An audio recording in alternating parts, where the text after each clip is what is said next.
The book is called Saving Abigail. It is a true story about a little girl who was taken hostage by Hamas the morning of October the 7th in 2023 after thousands of terrorists slaughtered and kidnapped men, women, and children. Among them, kidnapped 3-year-old Abigail Moridan, whose community was ransacked by fighters going from house to house. The little girl's mom and dad murdered in front of their children, and Abigail, the youngest, was abducted. Her great aunt, Liz Hirsch Naftali, undertook an international effort to share her niece's face and story with the government. And this little girl's picture was seen all over the world. This incredible woman on the phone right now was determined to find this child and free her. Abigail's picture, you've seen it, and this book is getting such rave reviews. It is such an honor to have you on the show. And Liz, welcome. Thank you. Thank you for having me. I appreciate the time. How is she doing now? I mean, everything that she has been through mentally, how is she?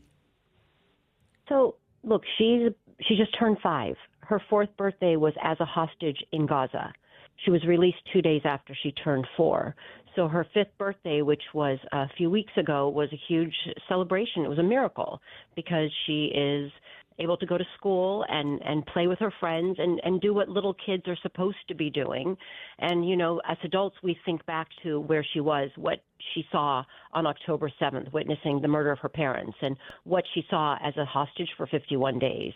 But if you saw her, you would look at this child and just think she's this energetic, beautiful, wonderful little girl. And that's what we want to keep going, even though what she witnessed is something that we know she carries with her. So you like everybody else saw this unfold.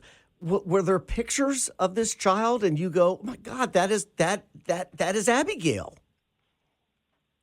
And actually, the way it happened was a little bit the opposite, which was that at first we thought Abigail had been killed by the terrorists because she was in her father's arms as he ran for safety, and he was shot and killed.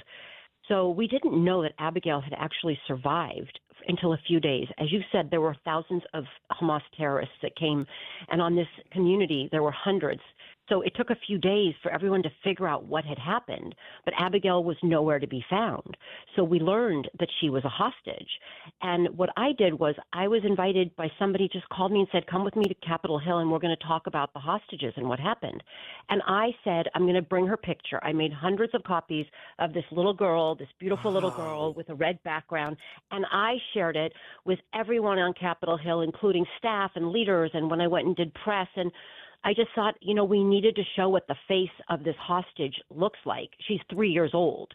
And so that was what I started off doing so that people would understand there was actually a child. So that was you who started that campaign of saving this little girl. I thought it was the media that had picked up on it. And wow, I mean, she became the face of this tragedy.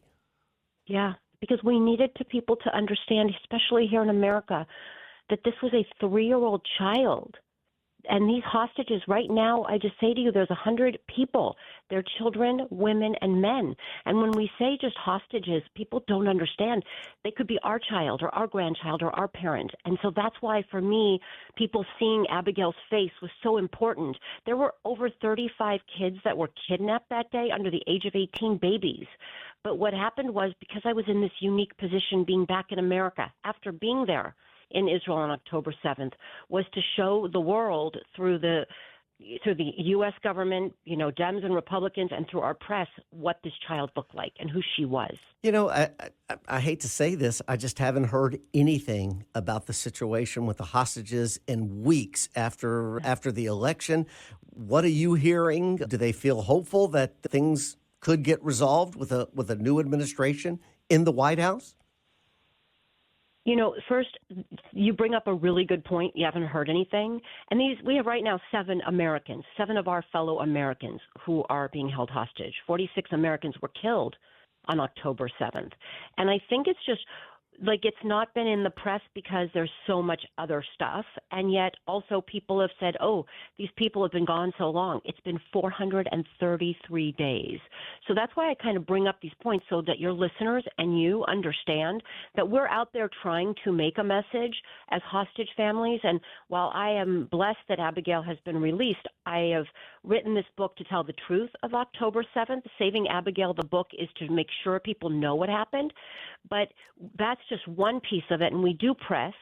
But where we are now is, look, the Biden administration was able to secure a ceasefire deal last year, a year ago, and that released Abigail and 104 women and children. Nothing has happened since because they haven't been able to make a deal.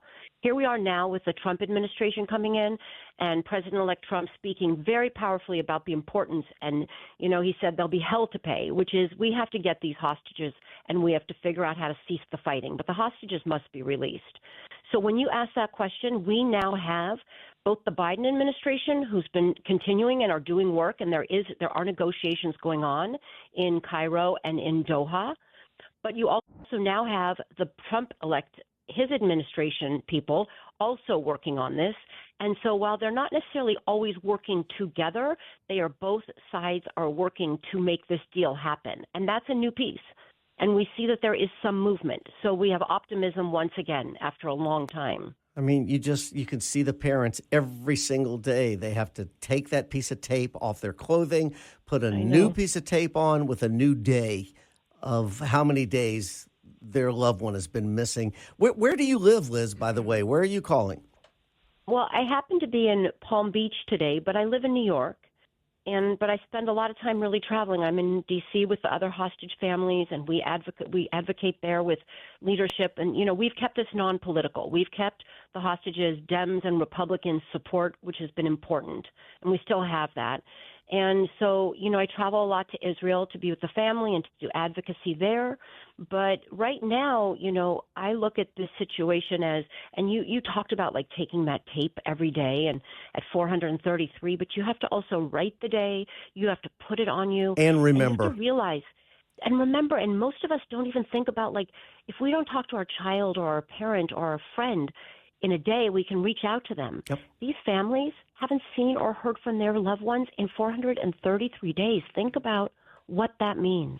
It's remarkable. Well, Liz, thank God that you are a fantastic spokesperson for what is happening. And the book is called Saving Abigail, and it's available on Amazon. And I just cannot tell you what an honor it is to have you on the show. And that little girl is absolutely beautiful. Thank you. What can the people listening, what can they do? What can they do to help to make sure this doesn't go on page 8, I guess, where it is right now?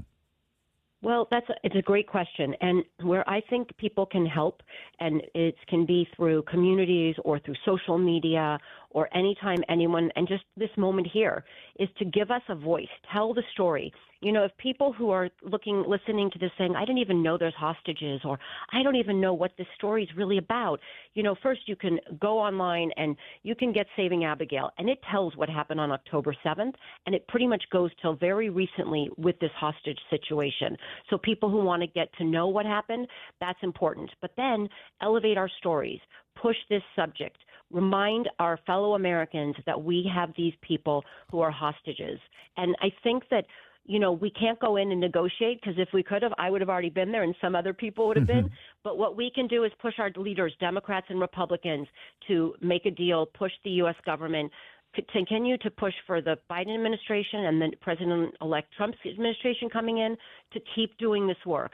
But as individuals, we can pray, we can talk about it, we can share our stories in our religious environments and in our communities and on social media. And I think that is what we need to do, is make a movement to push for this release and for an end of the fighting. I hate to ask this question. Have you been denied an opportunity to talk on college campuses?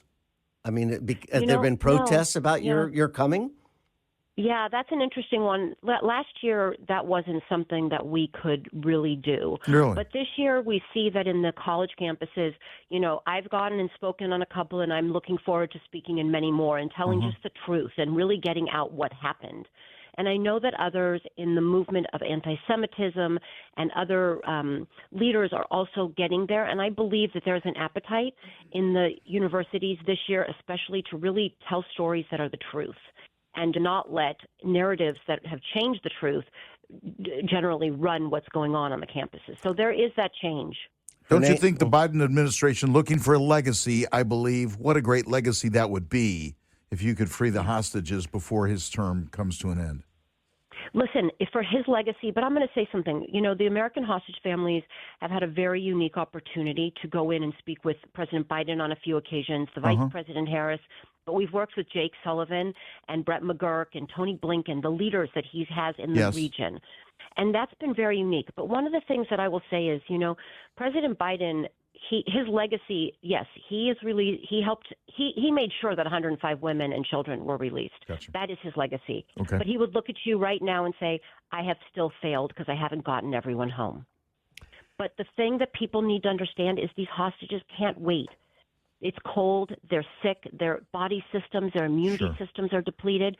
So he's pushing, we're all pushing, and yes, it would be amazing for his legacy, but for the lives of these people, we need to have a deal now.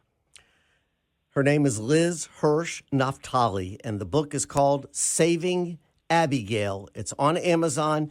And once again, what an honor to have you on this show, and thank you for what you did for this little girl. Thank you. And thank you for having me, and thank you to your listeners. And I'm happy to come on anytime and keep putting out their stories. So thank you so much, and I really appreciate this opportunity. Absolutely. And happy holidays. What a great Same guest. to you. Thank you. Thank you so much. Bye-bye. Thanks.